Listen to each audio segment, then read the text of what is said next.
नमस्कार, मी सलोनी.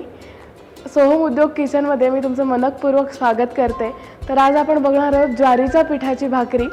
ती आपण दोन पद्धतीने मी तुम्हाला दाखवणार आहे.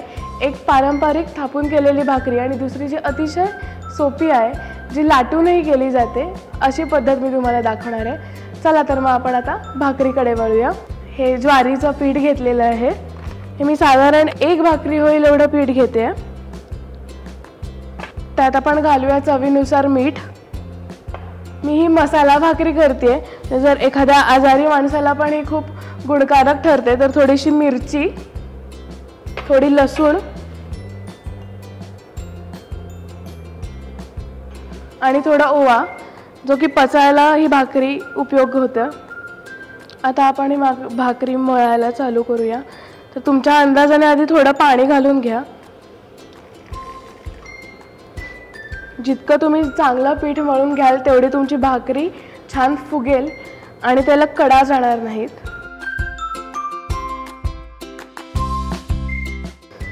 आपल्या हाताच्या ह्या भागाने ती जास्ती चांगली मळली जाईल. आता आपण ह्याचा एक गोळा तयार करून घेऊ, जो की आपल्याला थापायला सोपा जाईल. इकडे भाकरीचं पीठ मळून घ्यायचं, तर मी आता तवा गरम करायला ठेवते. जसजशी भाकरी तुम्ही थापून घ्याल तसं थोडं कोरडं पीठ वरतून भुरभुरवायचं. जी भाकरी खालती चिकटणार नाही आणि अशी सरकेल आपल्याला सोपी होईल. मगाशीच म्हटल्याप्रमाणे मी ह्याच्यात ओवा, लसूण आणि मिरची घातली आहे. आजारी माणसाच्या तोंडाची चव गेलेली असते, तर ती थोडी चव वाढवण्यात मदत करते.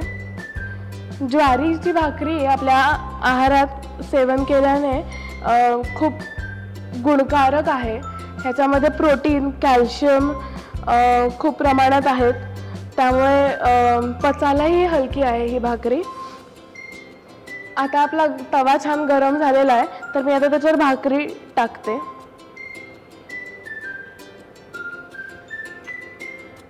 आता त्याच्यावर थोडंसं पाणी लावून घेऊया, जेणेकरून छान त्याला पापुद्रा सुटेल. इथेच मला अजून एक म्हण आठवते, आधी हाताला चटके मग मिळते भाकर. ह्याचं थोडंसं पाणी इव्हापोरेट झालं की ती आपण भाकरी दुसऱ्या बाजूने पलटून घेऊया. ज्वारीचा गुणधर्म म्हणजे ती शरीराला गार आहे, म्हणजे आपण उन्हाळ्यात तिचे सेवन करू शकतो. अगदी रोज खाल्ली तरी उत्तम आहे ती. आता आपली दोन्ही साईडने भाजून झाली आहे. आता आपण ती फुगवूया.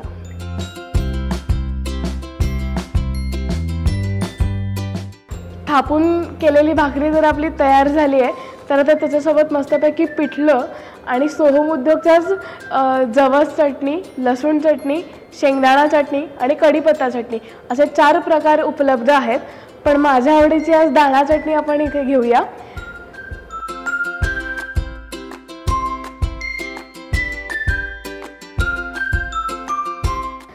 थापून केलेली भाकरी तर आता तयार आहे. तर आपण आता दुसऱ्या प्रकारे भाकरी बघूया, जी लाटताही येते. यामध्ये पहिली आपण ज्वारीच्या पिठाची उकड काढून घ्यायची आहे. तर आपण आता पातेलं ठेवूया, गॅस ऑन करूया. यात मी 1 वाटी पाणी घेते. पाणी घालून झाल्यानंतर मी आता 1 चमचा तेल घालते. तुम्ही तूप किंवा 1 चमचा लोणी पण घालू शकता. आता पाण्याला उकळी येऊ दे. तर पाण्याला उकळी आली आहे, तर मी ह्याच्यात कणभर मीठ घालते. तर इथे आपण सोहम उद्योगचं ज्वारी पीठ घेऊया. इथे पाण्याला उकळी आली आहे. हे मी 1 वाटी पाणीला 1 वाटी पण शीग लावून पीठ घेतलं आहे. तर आपण आता ते थोडं थोडं करून पाण्यात घालूया आणि सायमल्टेनियसली तुम्ही लाटण्याने हलवू शकता.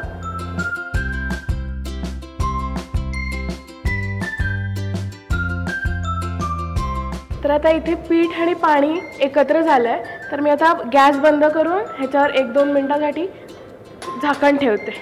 आता 2 मिनटाला मी झाकून ठेवल्यावर ह्याची वाफ आली आहे त्याला, आणि ते थोडं गार करत ठेवूया आपण. एका परातीत 2 मिनटं त्याला गार व्हायला देऊया.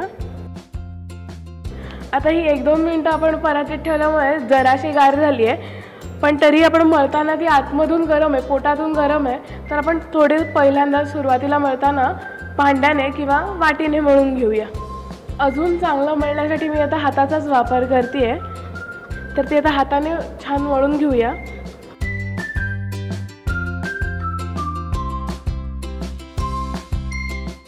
पीठ आता छान मळून झालंय.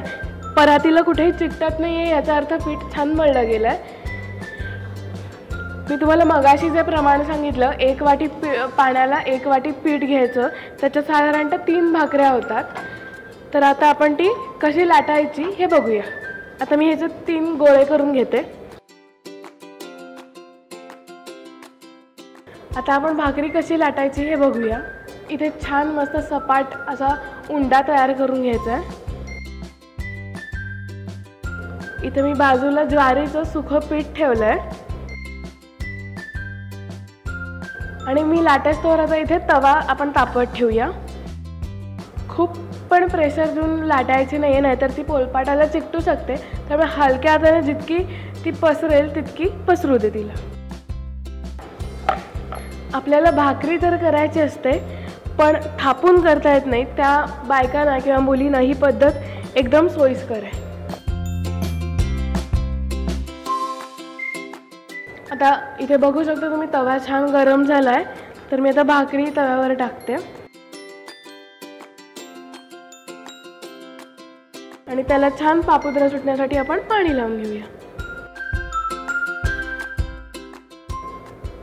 छान कोपऱ्यापर्यंत पाणी लावायचं आहे.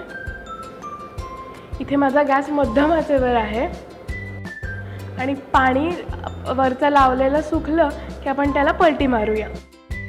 दोन्ही साईडने भाजून झाली आहे. तर आता आपण ती फुगवूया.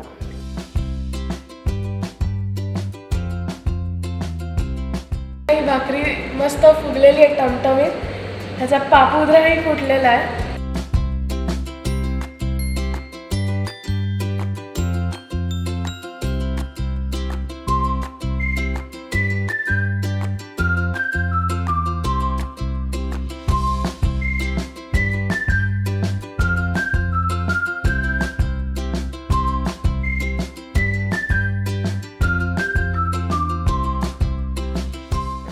आज वापरलेले पदार्थ तसेच अजून भरपूर पदार्थ तुमच्या जवळच्या दुकानांमध्ये उपलब्ध आहेत.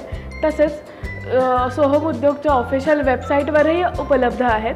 भारतात व भारताबाहेरही उपलब्ध आहेत. सोहम उद्योगची ऑफिशियल वेबसाईट तुम्हाला डिस्क्रिप्शन बॉक्समध्ये मिळेल.